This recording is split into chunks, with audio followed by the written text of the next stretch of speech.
Hello and welcome on 360 Sport on Trust TV. I am Adeni Ajishafe. We just quickly need to run around the world of sport. A lot of matches that we actually played yesterday at the World Cup. Well, good one for England.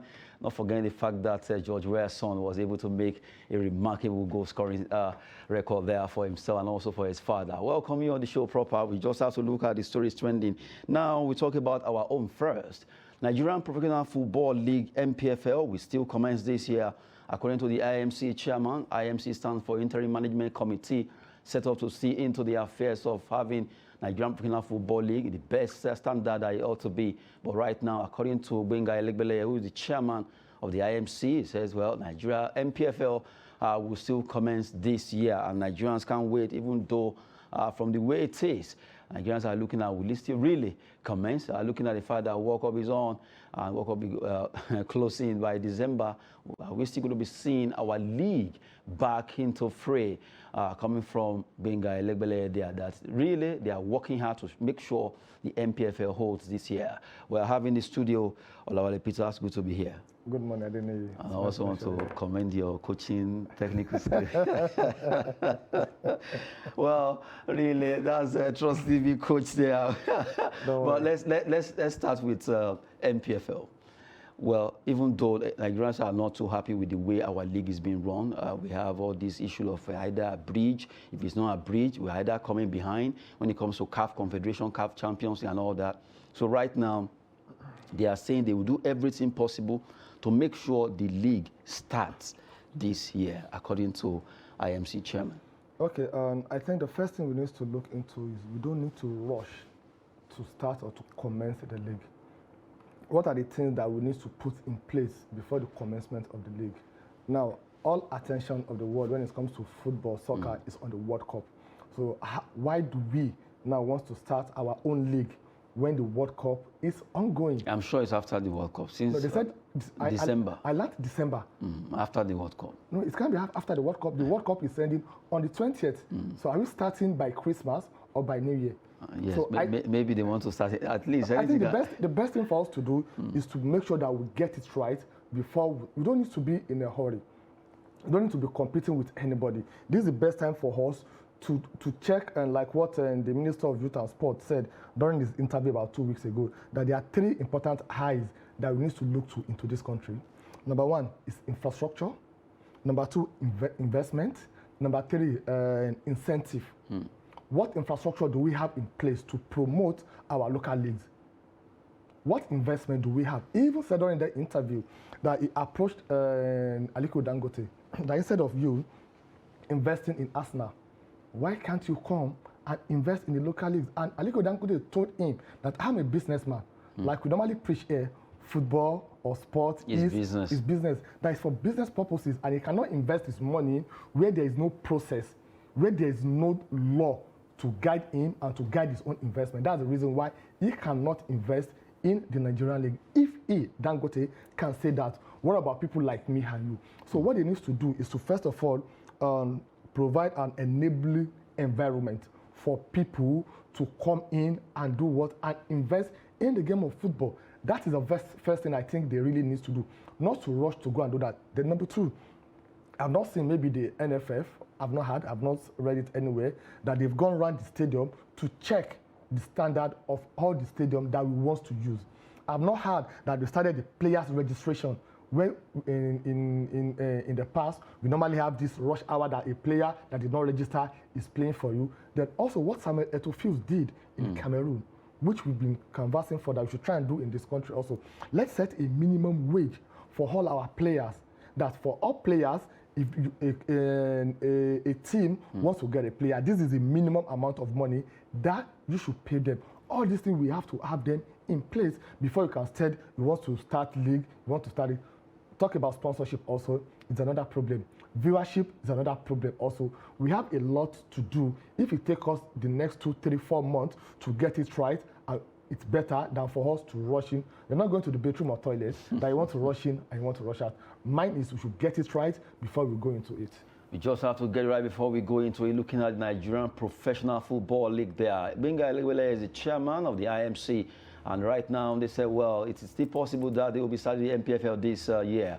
but we're waiting to see what's going to be happening concerning the league. Olawale Peter have been talking concerning all it takes to get Nigerian Professional Football League back to the normal level, the standard that it ought to be. Well, from there, let's go international now. Yes, the World Cup is in town. Everywhere is buzzing now. Matches were played yesterday. A good one for the likes of England, not forget the Netherlands. But let's look at the result. A good one for the Netherlands. They were able to defeat Senegal 2-0. Even though Senegal fought till almost to the end, they lost concentration, and that was it. England 6-2 against Iran, and you have USA and Wales sharing the spoil between where Timothy Weah and also Gareth Bale sharing that spoil there. Let's start with Senegal, Netherlands. Okay, the case of Senegal yesterday is like the case of a child with good handwriting but failed an exam. Sincerely, they really played. They really tried their best. They made Africa proud yesterday. You know, football, like I do normally say, it's not about you winning. It's about how you lost or how you won the game. What happens to them is they just lost that concentration. You know, we normally speak about 3 C's in football: concentration, confidence, and communication. They have the confidence before the match yesterday. You can see that they approached the game not as a loser, like an underdog. They played very well. They played very well. That was why the possession was 51-49. So they went in there with the confidence, but they lost the concentration and the communication between 84th minute to the last minute. Well, it seems it's common with Senegal. I remember Bajuana was talking about the last World Cup and even the 2002.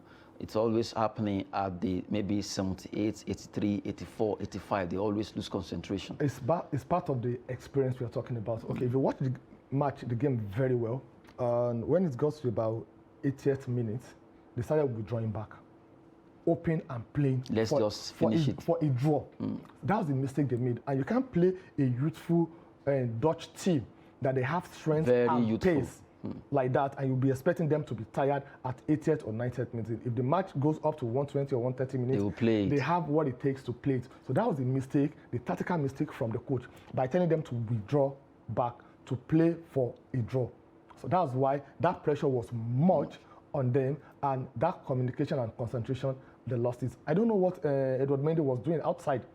That ball, it is in your area.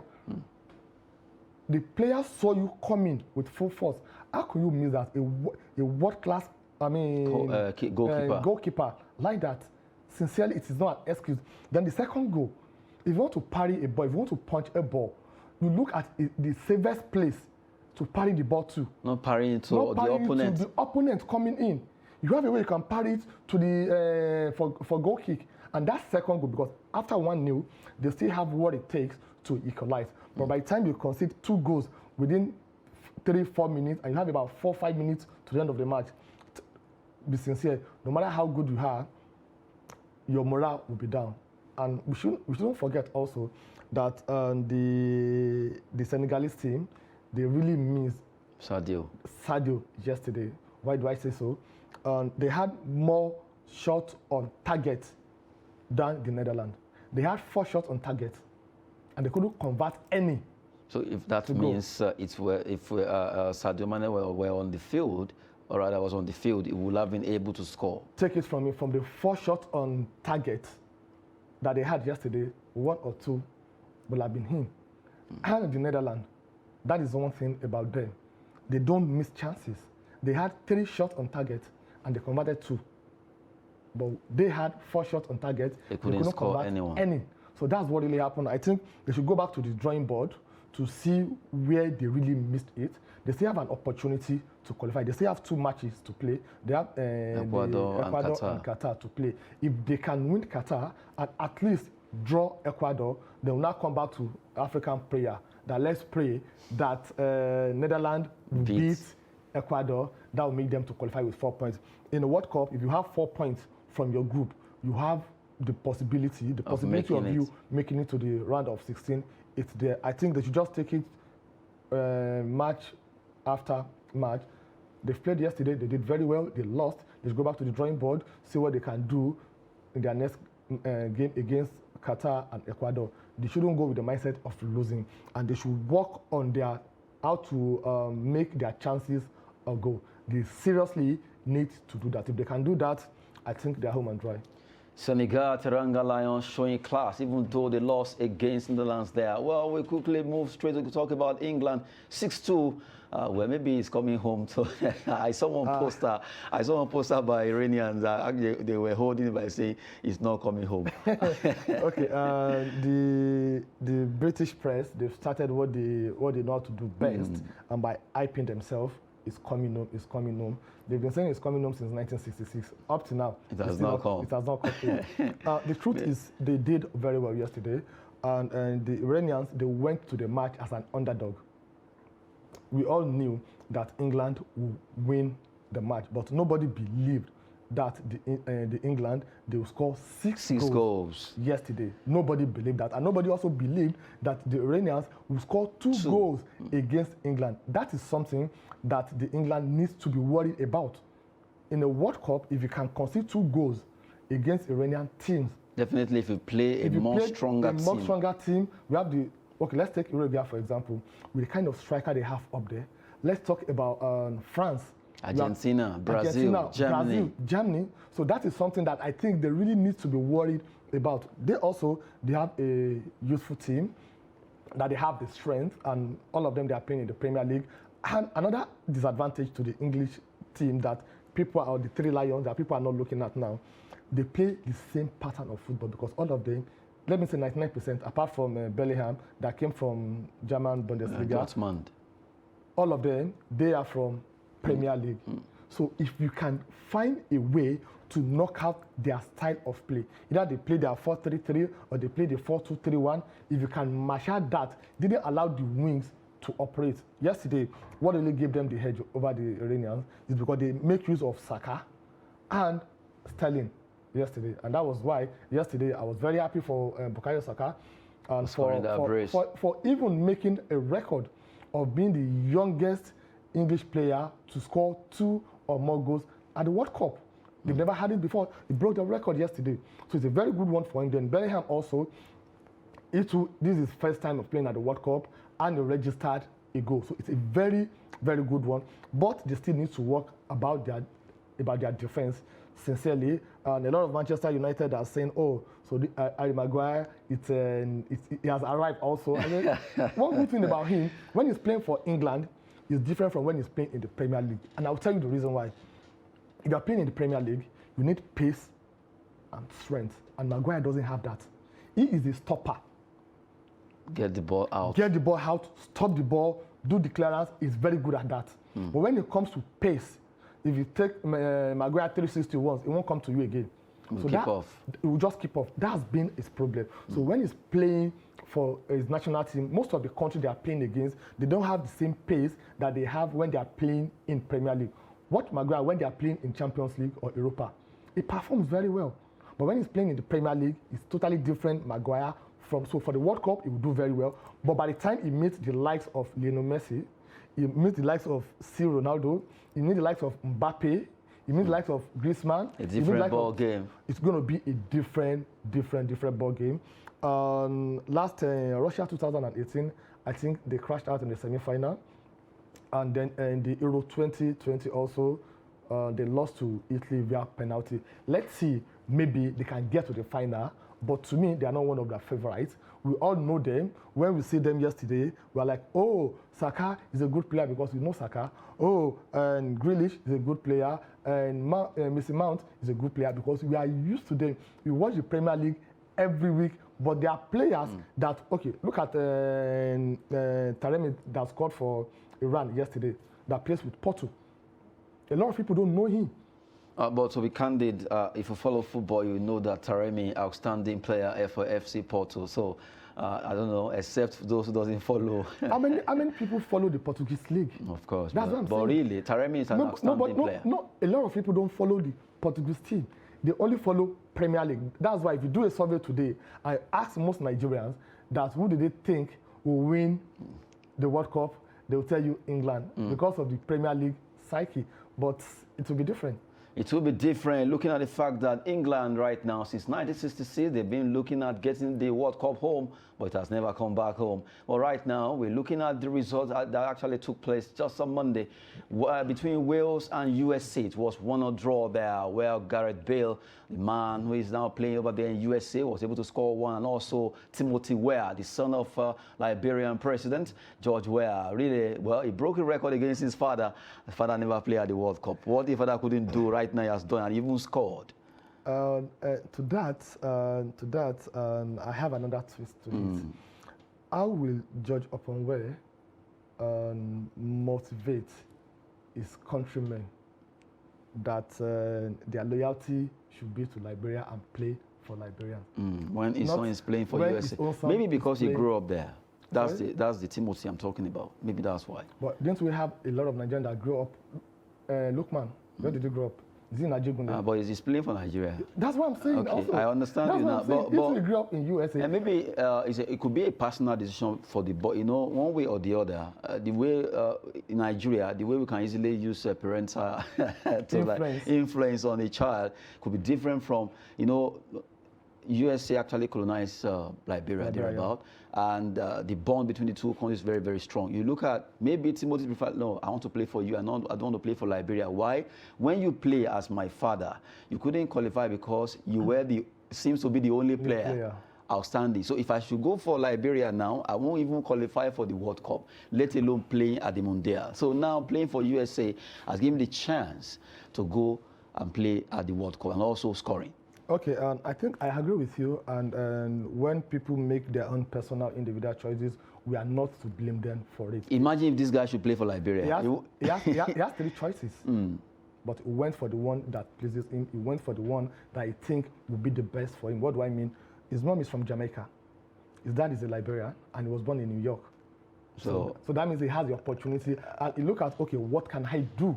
If he had played for Jamaica, he wouldn't have gone anywhere. Definitely. Liberia, no place to go. In fact, in West Africa, he won't even qualify. Liberia only qualified for AFCON twice in their history. So imagine him. I'm not blaming him for that. I'm just saying, how would the father feel if he were to be for Liberia? So it's a very good one. It's a very good one for the young lad also, coming in and making his father proud, making himself proud, and making the United States of America proud also. And before the match, there was a telephone conversation between the USA team and Joe Biden, which he spoke today. Go out there, you may be the underdog, but you have what it takes. It's about 2 minutes conversation. Cool. So that also, when I saw the match yesterday, I said, wow, motivation is not about money. It's just a part that I believe in you. Go there. You can do is go there, and they really did it because they went to the match yesterday as an underdog, if not because of the inexperience of the defender yesterday. That ball shouldn't have been a penalty. What's his name? Gareth Bale. Gareth Bale. What he did yesterday is experience. He committed. You know, there's a way you can commit someone to foul you. Of course, he showed his class that experience. That, yes. By committing him to foul him, and he got the penalty. 1-1 is still an open. I mean, the group is still open for anybody. If the USA, if they should continue with the tempo, the confidence they played yesterday, I think we can see them going beyond the group stage. Well, we've been talking about the result of matches played just yesterday. Let's look at the way the table is standing in Group A and also in Group B before we talk about the fixtures for today. Quickly, we look at Group A and we also look at Group B. Now, a lot of games were actually being played right now. 4 actually being gone down now out of 64 matches, 60 to go. Ecuador, yes, you have Ecuador right now, even though, yes, well, I think this was done before the match anyway. They have 3 points. They play one now. They won against Qatar, and you have Senegal losing against Netherlands there. Well, a good one for Netherlands right now, but Ecuador are still top in the group because they have more goals right now. Because sorry, both of them are having having the same exactly. So right now from this group, a lot of people are already writing off Senegal, but I'm not writing them. I believe that Senegal can still make it. Okay, I'm happy about what happened to them yesterday. Though I'm not that happy that they lost the match, but this will give them more reason to do what? To work harder against Qatar and Ecuador. Their main focus now should not be only on Ecuador, because they can write Qatar off. That no, don't worry, they are the whipping team of the group. We can beat them. No, and goals matter. discipline matters. What do I mean? It may get to a stage that both of you have the same point, you have the same go against, go favor. What they have to look at, they'll look at, okay, who has more yellow card or more red card? It will come to that, because if you look at their table currently now, both Netherlands and Ecuador, they played one match each. They had 3 points each, and they had 2 goals against each, and they've not considered any goal. So that will still continue. So they have to be more disciplined. They shouldn't take anything for granted. Sincerely, I see them the best the Ecuador team can get, because apart from Valencia in the Ecuador team, and when he came out because of his injury, you can see that the team was a bit flat. It was a bit flat in the second half. So I think the Senegalese team, they have what it takes to to qualify from that group. They should just go back to the drawing board, watch yesterday's match, then from there they will see the mistake they made, they will see how they can improve on themselves, especially when it comes to them finishing. They don't need to. We can't have 4 goals on target at the World Cup and you didn't convert any one of them to a goal. Saha has a lot. He has a lot on his shoulder right now, and he seriously needs to deliver. So I'm not writing them off. I see them qualifying. Well, quickly, just let's look at Group B. Well, the table is also there. Well, quickly, before we move on, England, yes, they are really coasting home, 3 points. You have Wales, you have USA, Iran in that pecking order. But before we go, we just have to look at matches that will be coming up today. The fixtures, because of our time. Let's look at the games that will be coming up. Argentina, Saudi Arabia. You have Denmark, Tunisia, Mexico, Poland, and France, Australia. These games are, well, those are the games that you just have to be very careful. Argentina, Saudi Arabia. We're going to be seeing England versus Iran. We're going to see more than that, because if you look at the Argentine team currently right now, they are more committed, more dedicated, more serious. In fact, they are not staying in the hotel. They are staying in a hostel, because they said they don't want any distraction for Lionel Messi and the like. So they went to a hostel to stay. In fact, some of the food that they are eating, like their meat, for example, they came with their own from the Argentina, that they don't want anything that would disturb them. So they are well prepared. And if you look at what they did at the last South American competition also, which they won, you can see that the same team are the same team that are progressing, are coming to this World Cup. So we may likely see even worse than we saw between England and Iran. I see Lionel Messi getting a hat-trick today. Let's see if really Messi will be getting a hat-trick there. We're looking at the fixtures for today, rather. Match day 3. Denmark, Tunisia. Well, we expect another tough one here. But from the way it is, possibly, maybe it's still towards Denmark, right? Okay, yes, it's the Tunisia, they won't go in as an underdog. That's the truth. But what they need to do is they have to believe that they are Africa. So they shouldn't play like the European. But that's been the mistake they've been making. Them and Morocco, what they do year in, year out, anytime they are playing the World Cup, they will find a way to qualify, and they've never made any impact at all. It is more difficult for the European teams to beat South African countries because of our own pattern of play. There used to be a time when Nigeria were playing, we slow the pace down. That's why you have the likes of JJ Okocha.